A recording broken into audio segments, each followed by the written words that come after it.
All right, now we're recording, so we'll have a copy of this video for later.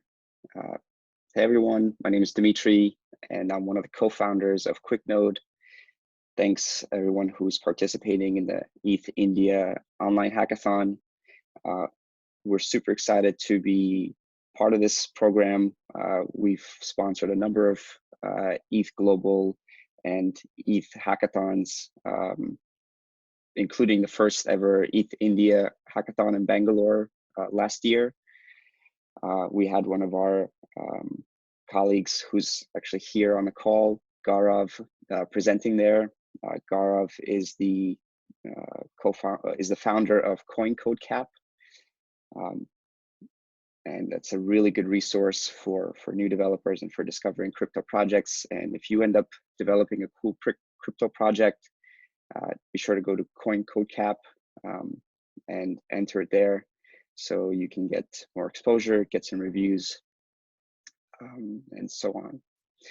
So what we're going to talk about here today, we're going to talk about Web3 infrastructure. Firstly, we're going to talk about, give you a quick overview and introduction to QuikNode, then talk about Web3 infrastructure and where nodes fit into your app. And then I have an example of a quick hack that you can do to use your node and create a web app to look up block data from the Ethereum blockchain. So let me share the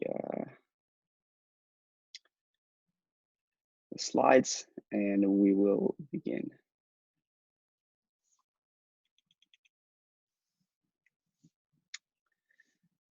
All right.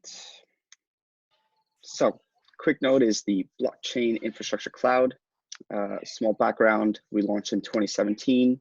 We were solving an issue for ourselves because we were trying to do some smart contract stuff. We were trying to play around with ENS, and a lot of times the user interfaces that were available, they were using their own infrastructure or publicly accessible infrastructure, which wasn't very stable. So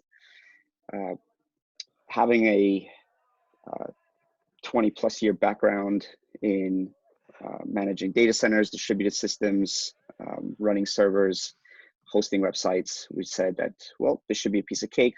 Let's try to host these nodes and see what we can do. That proved to be more difficult than we anticipated, but we were able to apply our experience and put out a customer-facing product within a couple of weeks.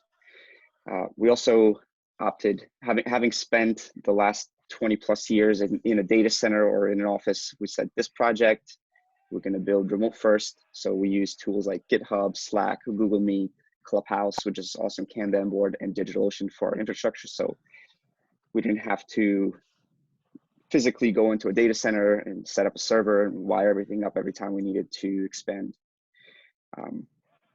2018, we saw traction. We had over 1,000 dedicated nodes launched at the time, and a lot of people wanted to get them parity, mainnets and testnets, and archive node service. So we expanded our service there.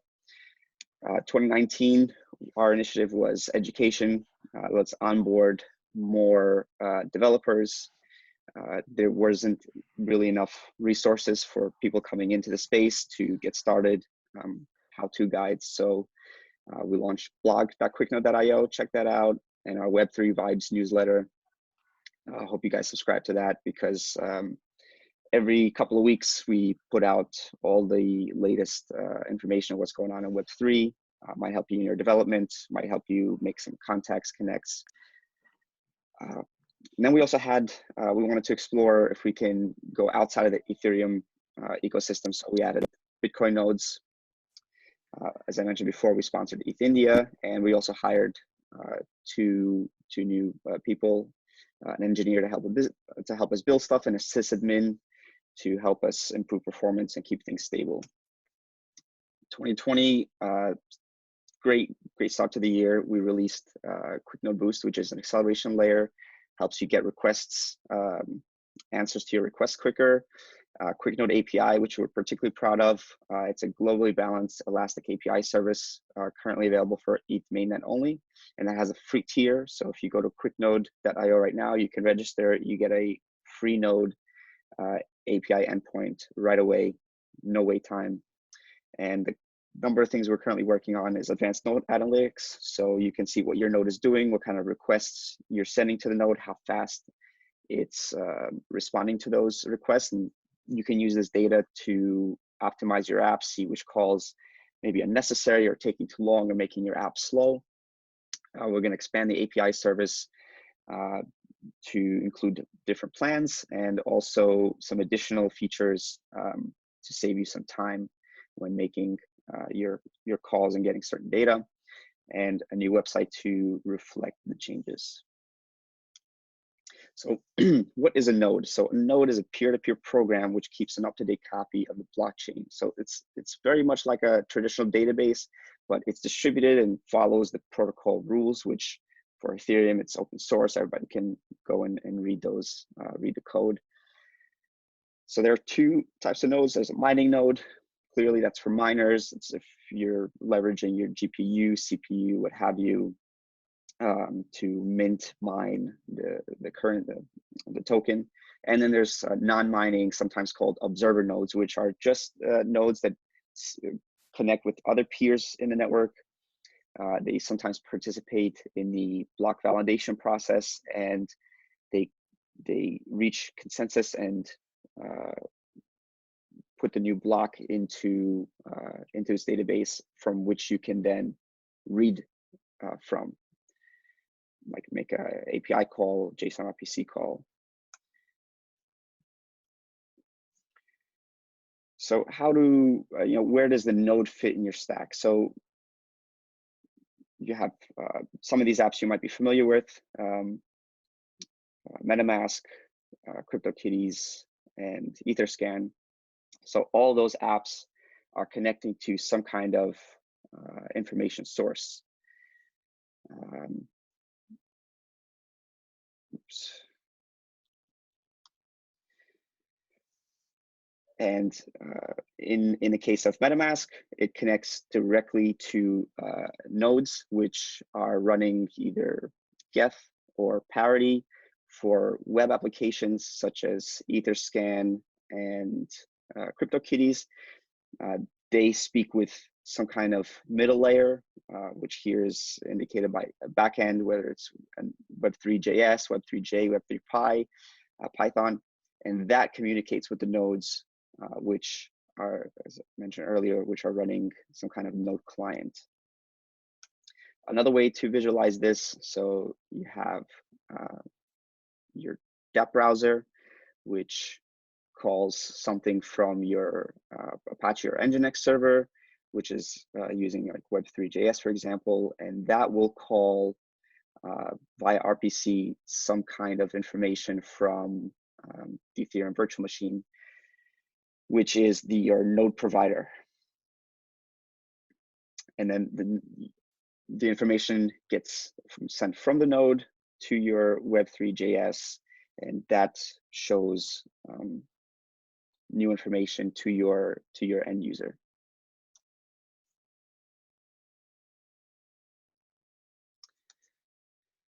So what types of dApps are there? What can you build? So you have the most common, which are the finance and DeFi. You have the common exchanges, Binance, Coinbase, BitMEX. You have decentralized exchanges. You have DEX aggregators. And then you have banking and lending, which are really, really cool. We find a tremendous use case there. So that's why it's exciting for us to build this kind of infrastructure to support these new Web3 apps. You also have your pool of games, CryptoKitties, I'm sure you've heard of, Pool Together, which is it's like a lottery game, but it's also finance, Gods Unchained, I'm sure you heard of them. And then you have tools, blockchain explorers, dApp trackers, which are becoming even more and more popular, which are keeping statistics on which smart contracts are getting the most hits, who's making the most transactions, which apps have the most users, things like that, and user interfaces, which are user-facing, most common MetaMask, MyCrypto, mobile wallets like Coinbase Wallet, Trust Wallet, things like that. So moving on to the Web3 endpoint stuff. Sometimes the Web3 endpoint is called your provider, Web3 provider, HTTP provider. And here we'll go to QuikNode.io. I encourage everyone to follow along. We'll go to sign up because we try to make this as easy as possible. So the QuikNode.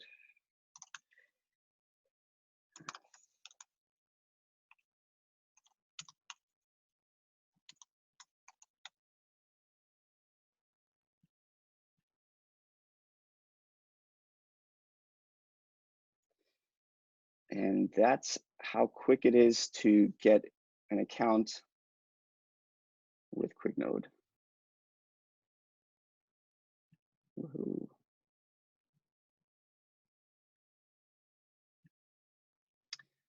And then we'll click on here. So this is your free QuikNode API, which is available instantly. And here we have a number of nice get started tutorials. So if you're using Truffle, here are examples of how to integrate your QuikNode API endpoint into Truffle. If you're using OpenZeppelin or Embark, then if you're using MetaMask, MyCrypto, or MyEther wallet, there are instructions for setting that up. And if you're coding in Python, Ruby, or JavaScript, you can also find instructions on how to get started here as well. In the help column, we have the supported calls. So this links to the standardized Web3 and the most common ETH calls. And you may want to maybe use some parity calls like pending transactions is common.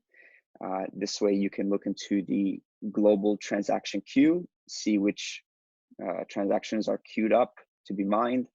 And this way you can give your users feedback based on their actions before a block is mined. If you have any questions, we have a Slack community, open Slack community, and we have a FAQ and really cool articles on our blog on various subjects, from how to get analytics, how to manage keys in your dApp, information for Java developers. Anyway, build a DAO. So do check out the blog. Back to the slides. So how do you then go and use that node if you're starting from scratch? How do you then go and use your QuikNode? Well, we work with Dapp University, Gregory, great guy. How to build a super simple web app which pulls an ETH node for block data and indexes it in a browser. So let's go here. And there's a video and you can follow along. It's got some code snippets here, which can help you get an idea of what's needed and what you want to end up with is something like, and by the way, I will share the, I will share this in the Discord right now so you guys can follow that. And you should end up with something that looks like this. So it's a small web app, which basically asks, using the endpoint, it asks the blockchain, asks the node, what's the latest block, what's the hash, timestamp, this is customizable, and then puts it in human readable format. So if you're looking to hack something up, maybe you think that Etherscan could be better, or one of these other block explorers could be better, we encourage you to build something better, build it with QuikNode, and improve the ecosystem. So for developer resources, like I said, check out our blog, hop on our Slack. We got some really, really smart people in there. If you have a question, we can help point you in the right direction. Do follow us on Twitter.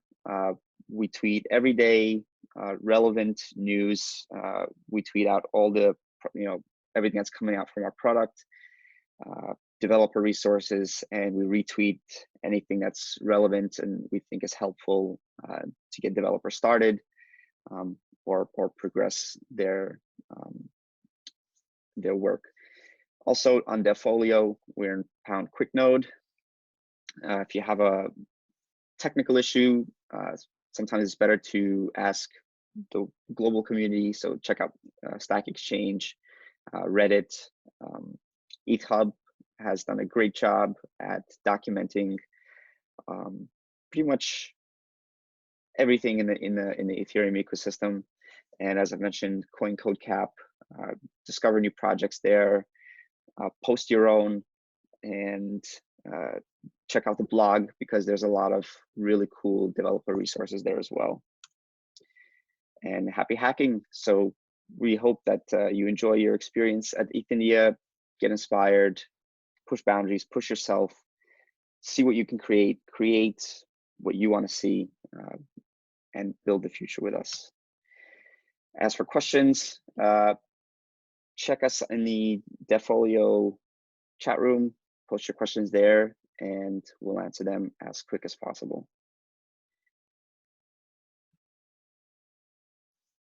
Wow, quite a group. So we got 1, 2, 3, 4, 5, 6, 7 people. Amazing. So I'm super happy to have gathered this much, this big of an audience.